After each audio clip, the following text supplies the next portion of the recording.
Hello दोस्तों, नमस्कार। आप लोगों का एग्री स्टडी 92 में बहुत बहुत स्वागत है। आज हम जीके जीएस से संबंधित 50 मोस्ट इंपॉर्टेंट क्वेश्चन डिस्कस करने वाले हैं, जो हमारी आने वाली यूपी होमगार्ड, यूपीएसआई, यूपीपी आदि परीक्षाओं के दृष्टिकोण से अत्यंत महत्वपूर्ण होंगे। इसमें हमारा पहला प्रश्न है, भारत में पूरा पाषाण युग के कितने चरण हैं? तो भारत में पूरा पाषाण काल के 3 चरण हैं। ऑप्शन नंबर सी इसमें राइट है। पूरा पाषाण काल को 3 चरणों में क्लासिफाइड किया गया है। ऑप्शन नंबर इसमें पहला है निम्न पूरा पाषाण काल, बी है मध्य पूरा पाषाण काल, थर्ड है उच्च पूरा पाषाण काल। अगला प्रश्न देखेंगे, प्रश्न नंबर सेकंड है, मनुष्य इतिहास में किस काल से खाद्य उत्पादक बना? मनुष्य इतिहास में किस काल से खाद्य उत्पादक बना? ऑप्शन नंबर ए पूरा पाषाण काल, बी मध्य पाषाण युग, सी ताम्र पाषाण युग, डी है नव पाषाण युग। तो इसका राइट ऑप्शन हो जाएगा ऑप्शन नंबर डी। जो मनुष्य है वो नव पाषाण युग से खाद्य उत्पादक बन गया। ऑप्शन नंबर इसका डी राइट है। अगला प्रश्न है, हड़प्पा कालीन मोहरें अधिकतर निम्नलिखित में से किसकी बनी हुई थी? जो हड़प्पा कालीन मोहरें थी वो किसकी बनी थी? लोह की, संगमरमर, स्टेटाइट या टेराकोटा। तो इसका राइट ऑप्शन हो जाएगा ऑप्शन नंबर डी। इसका राइट हो जाएगा सेलखड़ी पत्थर या स्टेटाइट। ऑप्शन नंबर इसका बी राइट है। हड़प्पा कालीन मोहरें स्टेटाइट वो सेलखड़ी पत्थर की बनी थी। अगला प्रश्न देखेंगे, सिंधु घाटी में सबसे पहले कपास की खेती के साक्ष्य कहाँ से मिले? तो इसका राइट ऑप्शन हो जाएगा ऑप्शन नंबर सी ए, जो मेहरगढ़ है। मेहरगढ़ से कपास की खेती के साक्ष्य मिले। मेहरगढ़ से कपास के अतिरिक्त गेहूं एवं जौ की खेती के भी साक्ष्य प्राप्त हुए थे। अगला प्रश्न है, ऋग्वेद में जो 1028 सूक्त हैं उसका संग्रह है, जो इसमें कितने मंडल हैं? तो इसमें ऑप्शन नंबर बी राइट है, इसका 10। जो ऋग्वेद है इसमें 10 मंडल हैं, इसमें 1028 सूक्त हैं। अगला प्रश्न देखेंगे, जब कोई तीर्थकर अपने नश्वर शरीर को छोड़ता है तो इसे किस रूप में जाना जाता है? उसे बोलते हैं निर्वाण। ऑप्शन नंबर डी राइट हो जाएगा। जैन धर्म में सांसारिक तृष्णा व बंधन से मुक्ति को मोक्ष या निर्वाण कहते हैं। मोक्ष जीवन का अंतिम लक्ष्य है। अगला प्रश्न है, गौतम बुद्ध को ज्ञान की प्राप्ति निम्नलिखित में से किस शहर में हुई थी? कौशाम्बी, बोधगया, सांची या लुम्बिनी। तो इसका राइट ऑप्शन हो जाएगा option number C. Gautam Buddha को जो ज्ञान की प्राप्ति है 35 वर्ष की आयु में लुम्बिनी में हुई थी। अगला प्रश्न है, सम्राट अशोक का पितामह कौन था? तो सम्राट अशोक का पितामह ऑप्शन नंबर 20 में राइट हो जाएगा Bindusar. Option number B right है इसका।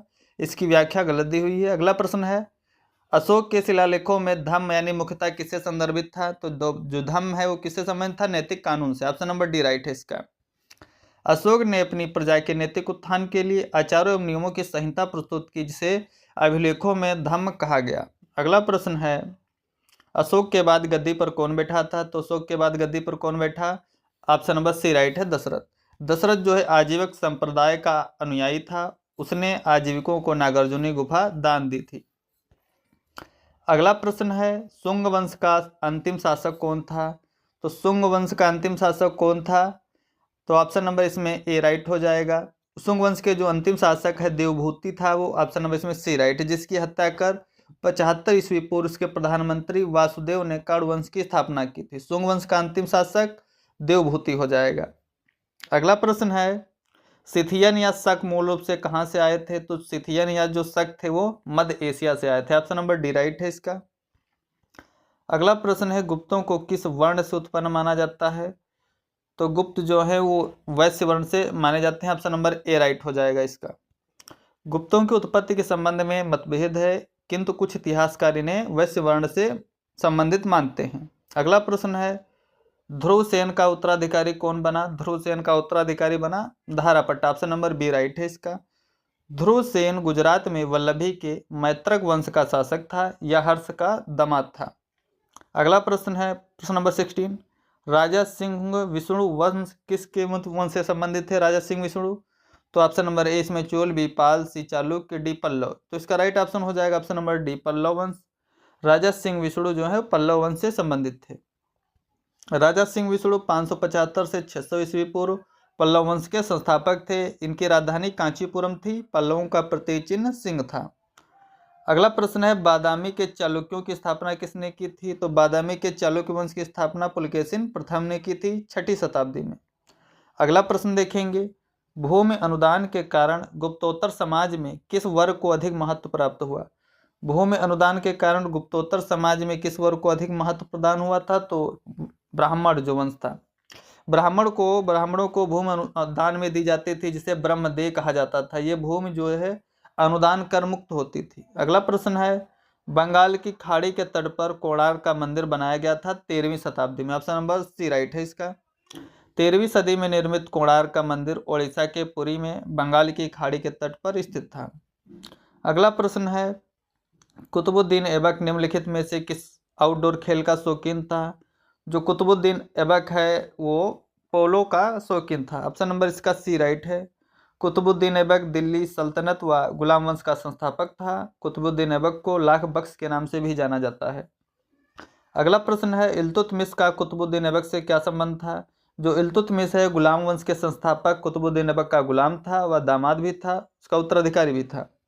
अगला प्रश्न है, अजमेर में 2.5 दिन का झोपड़ा किस राजवंश के काल में बना?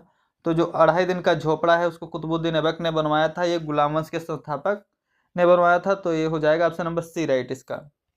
अगला प्रश्न है, पानीपत की पहली लड़ाई बाबर और किसके बीच में लड़ी गई थी? तो जो पानीपत का फर्स्ट है वार 21 अप्रैल 1526 को हुआ था बाबर और इब्राहिम लोदी के बीच में, जिसमें बाबर विजयी हुआ था, इब्राहिम लोदी पराजित हुआ और रण क्षेत्र में मारा गया था। अगला प्रश्न है, निम्नलिखित में से कौन दिल्ली सल्तनत का अंतिम सुल्तान था? तो अंतिम सुल्तान कौन था? ऑप्शन नंबर इसमें राइट हो जाएगा ए। जो इब्राहिम लोदी है दिल्ली सल्तनत का अंतिम सुल्तान था। दिल्ली सल्तनत का अंतिम वंश लोदी वंश था। लोदी वंश व दिल्ली सल्तनत का अंतिम शासक इब्राहिम लोदी था 1517 से 1526 ईस्वी के मध्य। अगला प्रश्न है, निम्नलिखित में से कौन मुगल सम्राट बाबर का उत्तराधिकारी था? तो इसका राइट ऑप्शन हो जाएगा ऑप्शन नंबर सी, हुमायूं जो है वो बाबर का उत्तराधिकारी था। हुमायूं मुगल सम्राट बाबर का उत्तराधिकारी था। उसने भारत में 2 अवधि में शासन किया, 1530 से 40 और 1555 से 56। अगला प्रश्न है, जिंदा पीर या जीवित संत के नाम से किसे जाना जाता है? तो ऑप्शन नंबर इसमें डी राइट हो जाएगा, औरंगजेब। औरंगजेब को इस्लामिक कट्टरता के कारण जिंदा पीर तथा सादगीपूर्ण जीवन के कारण शाही दरवेज के नाम से भी जाना जाता है।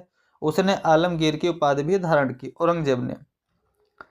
अगला प्रश्न है, हुगली नदी के तट पर अंग्रेजों द्वारा पहली व्यापारिक कोठी कब स्थापित की गई थी? हुगली नदी के तट पर अंग्रेजों के द्वारा सबसे पहले जो व्यापारिक कोठी है 1651 ईस्वी में स्थापित की गई।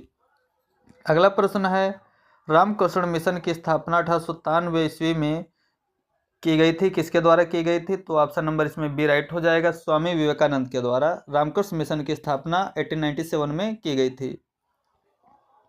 अगला प्रश्न है, मानवता की सेवा ही मोक्ष का साधन है या नारा गंगाधर चट्टोपाध्याय ने दिया था, वे किससे जुड़े थे?